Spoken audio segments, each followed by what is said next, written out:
हमारी बातें नहीं मानी जाती। अभी मान लीजिए तो हम अभी उठ जाएंगे। हम नहीं चाहते इस गर्मी में बैठना, लेकिन हमें बैठना पड़ेगा अपने देश के बदलाव के लिए। राजनीतिक षड्यंत्री राजनीति को बदलने के लिए हमें बैठना पड़ेगा। आरक्षण हटाओ की मांग हो रही है या आरक्षण में सुधार की जरूरत सुधार जिनकी जरूरत है उन तक पहुंचाया जाए। है? आपको ये पता है कि ये मुद्दा जो है बहुत बड़ा है और ऐसे में सरकार को इतना जल्दी मान लेना आसान नहीं लगता। बड़ा मुद्दा ही नहीं, इसको बड़ा हमने बना रखा है। जो चीजें थी उन तक पहुंचाई तो जाए। जिसके लिए आरक्षण था क्या उन तक पहुंच रहा है? नहीं पहुंच रहा है तो पहुंचाना चाहिए। लोग भूखे बैठे हैं, पानी नहीं पहुंचने दे रहे, खाना नहीं पहुंचने दे रहे, क्यों? खाना पानी बस कुछ नहीं पहुंच रहा है। बैठे हैं, बिल्कुल बैठे हैं, उठेंगे नहीं। जब तक बैठे रहेंगे जब तक हमारी मांगे और हमारा जो विषय है वो पूर्ण नहीं हो जाता, जब तक हटने का नाम नहीं लेंगे। क्या कह रहे हो?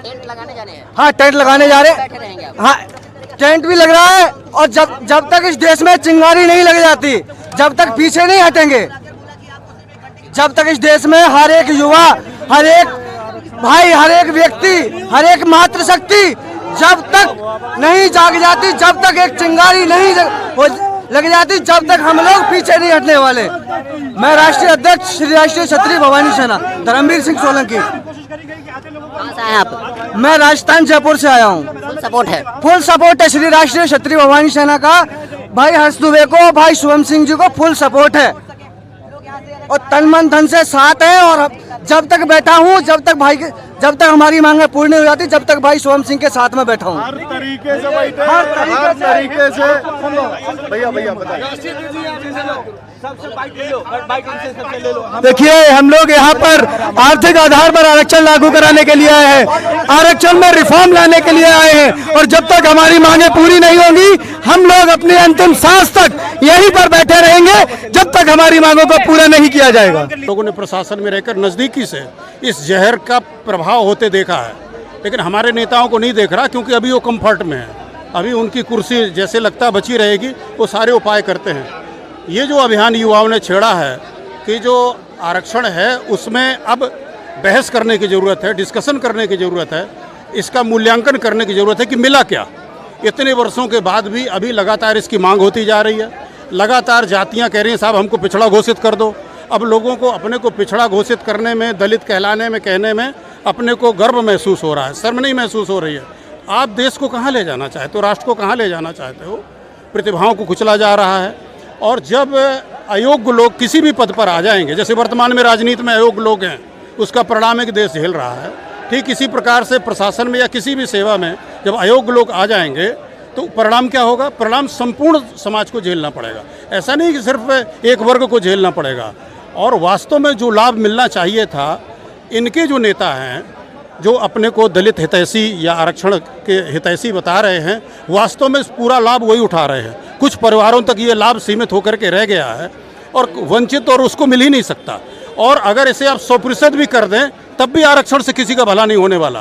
तो जिस स्कीम से किसी का भला होना ही नहीं है, उसे आप ख़त्म क्यों नहीं कर रहे हैं?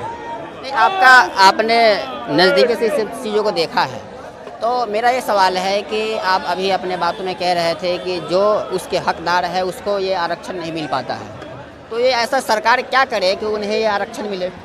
सरकार को सब पता है भाई। एक बार एक व्यक्ति लाभ ले गया, माननीय सुप्रीम कोर्ट ने भी कहा कि आप इसके लिए क्रीमी लेयर घोषित कर दीजिए, ये नहीं माने। वैसे सुप्रीम कोर्ट की दुहाई देंगे, जब इनके पक्ष में कोई चीज़ आ जाएगी तो सुप्रीम कोर्ट में विचाराधीन, न्यायालय में विचाराधीन, हम कुछ नहीं बोलेंगे। इनके पक्ष में अगर नहीं आती है तो इन्हें मनमानी करनी है।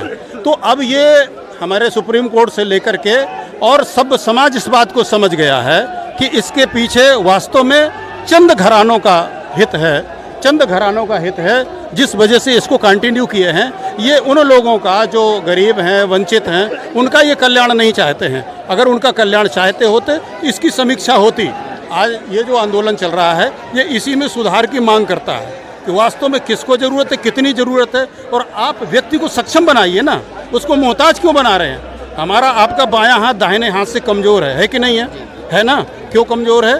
क्योंकि आपने उसको प्रोटेक्शन दिया है, नहीं आपने उसको आरक्षण दिया है। एक तरह से आपने उससे चैलेंज नहीं एक्सेप्ट की उस हाथ से ना, दाहिने हाथ से आपने चैलेंज एक्सेप्ट की, संघर्ष किया, इसलिए वो मजबूत हो गया। अच्छा, दूसरे समाज के लोग बोलते हैं कि जो ब्राह्मण लोग हैं उनको ऑलरेडी खुद ही आरक्षण ले रखे हैं, खुद ही मंदिरों में रहते हैं उनका पूजा पाठ करने की वो अब छूट है ना, तो वो भी तो कहीं ना कहीं अघोषित आरक्षण पे बैठे हुए हैं। हम कह रहे हैं ना कि आप सवर्ण आयोग बना करके इसका परीक्षण करा लीजिएगा। ये मठ मंदिर से लेकर के महंतों तक और जितने लोग जेल जा रहे हैं, साधु महात्मा साहब बड़े बड़े जो पैरोल पर छूट करके आते, वो ब्राह्मण है क्या? मतलब किसी भी, हम कहते एक व्यक्ति विशेष अगर कोई गलती भी करे, वो कोई जाति हो, हम उस हर वर्ग की जाति को कह रहे हैं, उसके आधार पर कोई इस तरह का आप पैमाना निर्धारित कर दो। कोई ब्राह्मण तो नहीं था ना इसमें, जो ब्राह्मणों जो पुजारी थे राम मंदिर वाले में, उन्होंने तो चोरी नहीं की ना। चोरी का आरोप तो जिन पर लग रहा है वो आप देख ही रहे हो कौन लोग हैं, किसकी संस्था है, किसने मैनेज किया, किसने वहाँ अपने लोगों को बैठाया है। तो ये तो बकवास है। वही बताया ना कि इस तरह का जहर इनके नेता अपने लोगों के बीच में इसलिए भरते हैं क्योंकि सही बात पर इनका ध्यान ना जाए। अगर ये जान जाएंगे कि रामविलास पासवान, फिर उसका लड़का चिराग पासवान, फिर उसका भाई, उसका भतीजा, उसका चाचा, यही अगर पद पाते रह जाएंगे और ये बात उनके लोग समझ गए, उस दिन इनकी राजनीति विफल हो जाएगी। तो वो डाइवर्ट करके ब्राह्मणों के खिलाफ, क्षत्रियों के खिलाफ, वैश्य के खिलाफ, कायस्थ के खिलाफ, अन्य वर्ग के खिलाफ ऐसा जहर बो रहे हैं कि जिससे उनके समाज का ध्यान उन्हीं के द्वारा जो लूटे जा रहे लोग हैं उनकी तरफ ना जाए। लेकिन स्वर्ण जाति ने ही मोदी सरकार को कहीं ना कहीं सरकार में लाने का बहुत ज़्यादा प्रयास किया और सरकार बनी भी, और अब आप लोग उनके खिलाफ आ रहे हैं क्योंकि चूँकि यूजीसी लागू वो लोग कर रहे थे, मोदी जी कर रहे थे। देखिए, कोई भी नीति होगी जो किसी को प्रभावित करेगी, हमारा संविधान इस बात की आज़ादी देता है कि हम उसके विरुद्ध अपनी बात उठाएं। और ये दुर्भाग्य, आप देख रहे हैं कोई मेन स्ट्रीम मीडिया आपको नहीं दिख रहा है। क्यों? क्योंकि सरकार के कब्जे में है। तो सरकार, अगर जैसा आप मान रहे हैं कि ज़्यादातर जो लोग वो समर्थक थे मोदी सरकार के, बीजेपी सरकार के, आज वो विरोध में खड़े हो गए। क्यों खड़े हो गए? इन्होंने खड़ा किया ना। लगातार इन्होंने इस तरह की बातें की है, चाहे अपने प्रचार के दौरान की हों, इलेक्शन के दौरान की हों, अपनी नीतियों से की है। भाई हम आपको बार बार परेशान करेंगे, आपके खिलाफ कानून बनाएंगे, आपके बच्चों के लिए हम आप खतरा पैदा करेंगे, आपका भविष्य खतरे में डालेंगे, आपको संकट पैदा करेंगे और आप मेरे भक्त बने रहोगे। ये तो मूर्खता हुई ना। आदमी इतना समझदार है। अब लोगों को इनकी नीयत और नीतियां समझ में आ गई हैं। मुझे नहीं लगता कि अब ये दोबारा इनको इस तरह का अवसर मिलेगा।